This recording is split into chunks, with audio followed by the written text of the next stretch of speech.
Il n'y a personne qui va quelque part sans quelqu'un. C'est quelqu'un qui fait quelqu'un. Il n'y a rien qu'on fait là qu'on n'a pas appris de quelqu'un.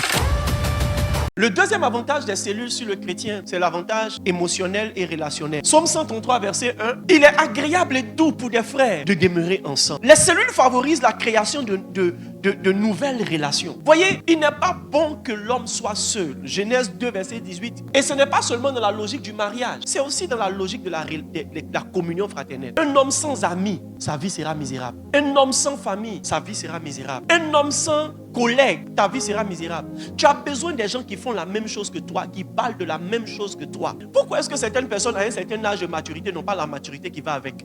Parce qu'ils n'ont pas marché avec des personnes qui ont le niveau de maturité auquel ils aspirent. Donc tu es grand, tu as 50 ans, mais tu marches avec des enfants.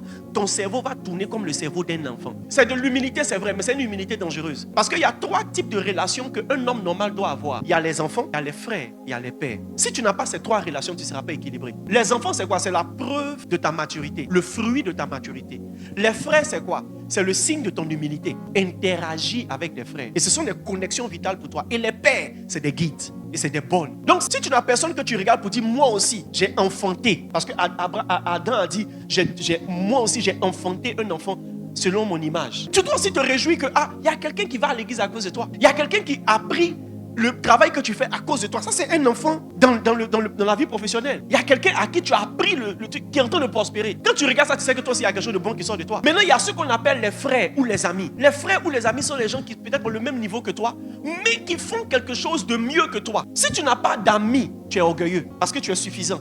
Ce n'est pas le désir de la solitude, c'est juste que tu veux te mettre en retard. Il n'y a personne qui va quelque part sans quelqu'un. C'est quelqu'un qui fait quelqu'un. Il n'y a rien qu'on fait là qu'on n'a pas appris de quelqu'un. La raison pour laquelle tu ne sembles pas être en train de vite apprendre, c'est parce que tu n'as pas rencontré ou tu t'es pas exposé aux personnes qui savent le faire. Il n'y a personne que Dieu sème dans votre vie qui n'a pas de bénéfice à court ou à long terme. Donc l'église où vous êtes, si c'est vraiment Dieu qui vous a envoyé ici, pour ceux qui sont ici, il y a forcément quelqu'un ici qui est la clé de ta prochaine saison. Mais ta manière d'être fait que tu donnes l'impression que Dieu ne le bénit pas. C'est ça aussi qui fait mal quand tu n'as pas de bonne relation avec tes parents. Les parents sont des facilitateurs. Ils n'ont pas peut-être les milliards, mais ils sont des facilitateurs. Et tu es là, non, j'aime me faire seul. Il n'y a personne qui peut se faire seul. C'est de l'orgueil. Et puis vous avez des chansons. Moi je n'ai que Jésus. Oh. Et puis tu pleures dessus. Si tu me l'enlèves, je n'aurai plus rien. La la la la la. J'aime la chanson et c'est une chanson de foi. Mais comment est-ce que Jésus intervient dans ta vie? Jésus intervient dans ta vie au travers des hommes qui t'envoient. Toi, tu n'as que Jésus et tu méprises les hommes. Tu n'auras que Jésus. Et vous savez, Jésus, c'est Dieu qui sauve. Quand tu vas mourir, tu vas aller au paradis, mais sur la terre, tu auras tout manqué. Si Dieu veut te donner l'argent, il va te donner un ami qui sait chercher l'argent. Il va te donner un mentor. Il n'est pas bon que l'homme soit seul. Premier type, les enfants, les produits de ton travail. Est-ce que ce que tu as appris, tu peux apprendre à quelqu'un, ou tu as appris à quelqu'un, ou tu as aidé quelqu'un à devenir quelqu'un? Si tu n'as pas encore fait, tu n'as pas d'enfant. Même si tu as beaucoup d'enfants biologiques, tu n'as pas encore d'enfants. Ta vie ne sert à rien. Deuxième chose, les amis. Troisième chose, les pères, les mentors. Il y a des gens qui ont un problème avec l'autorité. Eux là, ils aiment être les boss, mais personne ne doit les diriger. On ne doit pas leur dire ce qu'ils doivent faire. C'est la raison pour laquelle tu fais, ça échoue. Tu fais, ça échoue. Ou bien tu fais que des erreurs. Mais est-ce que vous savez que faire trop d'erreurs, c'est perdre du temps. Et quand tu as perdu trop de temps, tu ne peux pas rattraper le temps, tu es obligé de le racheter et ça coûte cher. Les pères vont t'aider à ne pas perdre du temps. Ils vont t'aider à gagner en efficacité avec ce que tu appelles ton talent. Un père, c'est qui? C'est quelqu'un qui a commencé quelque chose avant toi.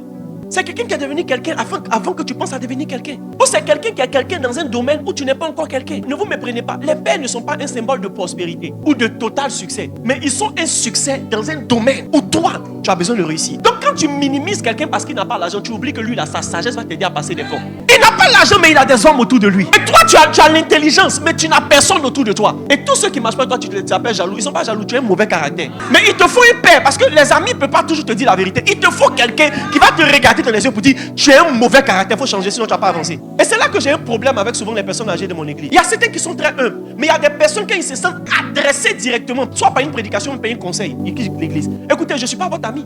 J'ai l'âge de votre fils, mais je ne suis pas votre fils. Par respect, je vous appelle maman et papa, mais je connais mon rôle. Si je ne peux pas te dire, papa, voici la raison pour laquelle tu as perdu toute ta vie, je ne suis pas ton pasteur. Maintenant, vous voulez m'entendre prêcher sur le royaume des cieux. Allons au ciel. Mais tu vois, il n'y a pas que le ciel dans le package divin.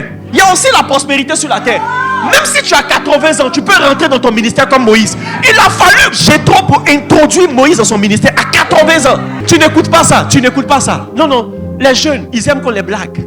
Tu n'aimes pas quelqu'un qui te dit, toi, faut te laver. Parce que onction ne veut pas dire dispense de se laver. Voyez, respecte ton père et ta mère. Honore-les. Va à l'école. Vous ne mettez pas les gens. Vous voulez quelqu'un. Moi, je m'asseye avec vous pour vous dire, lis la Bible. Tu vois, quand tu lis la Bible comme ça, quand tu pries comme ça, le feu sort dans tes narines. Mais tu n'accepteras pas que je te dise, va à l'école. Le temps qui arrive là, ce n'est pas seulement le don spirituel que les gens vont recevoir. Hein. C'est des gens doués et intelligents. Faut rester là jouer à tes études. Faut dormir à l'église seulement, tu vas voir. Et quand je vais te dire ça, tu as trouvé que je ne respecte pas ton appel. Et il y aura toujours un pasteur zozo qui va te faire croire que tu es trop doué et que ton église ne t'exploite pas. Viens, on va te donner des plateformes. Écoutez, je ne suis pas ce type de pasteur. Tu es là, papa, prie pour moi, jamais marié. Ton caractère n'est pas mariable. Si je ne te dis pas ça, je ne suis pas en train de t'aider. Si tu avais eu une père et quelqu'un que tu considérais comme un père, il allait t'aider. La maman là t'a pris dans son magasin. Toi, tu dis, elle t'exploite pas, elle t'apprend à vendre et à compter l'argent. Mais tu vois, tu ne sais pas reconnaître ce que tu dois recevoir des gens. Donc, tu critiques ce que tu ne reçois pas, mais tu n'apprécies pas avec action de grâce le peu que Dieu te donne au travers d'eux. Moi, je n'ai que Jésus. Et puis tu sens tes trémolos, tout ça. Si tu me l'enlèves, je n'aurai plus rien. Faut t'asseoir. La vie va te dépasser. Tu vas tomber en transe dans toutes les veillées de prière. Dans tous les cultes. Ils vont prophétiser à ton numéro de téléphone. Mais tu ne vas jamais rien devenir. Parce que c'est l'homme que Dieu utilise pour te bénir. Souvent quand tu t'assois à côté de quelqu'un à l'église, il faut t'asseoir, il faut lui dire, je ne sais pas pourquoi on est assis ensemble, mais je pense que c'est Dieu qui t'a mis à côté de moi. Et commence à prendre son numéro, commence à échanger avec lui. Écoutez-moi très bien, faites attention. Hein. C'est vous qui pensez que c'est le hasard qui régit l'église. C'est Dieu qui régit l'église. La preuve, ton voisin d'aujourd'hui n'était pas ton voisin d'hier, mais tu es assis là.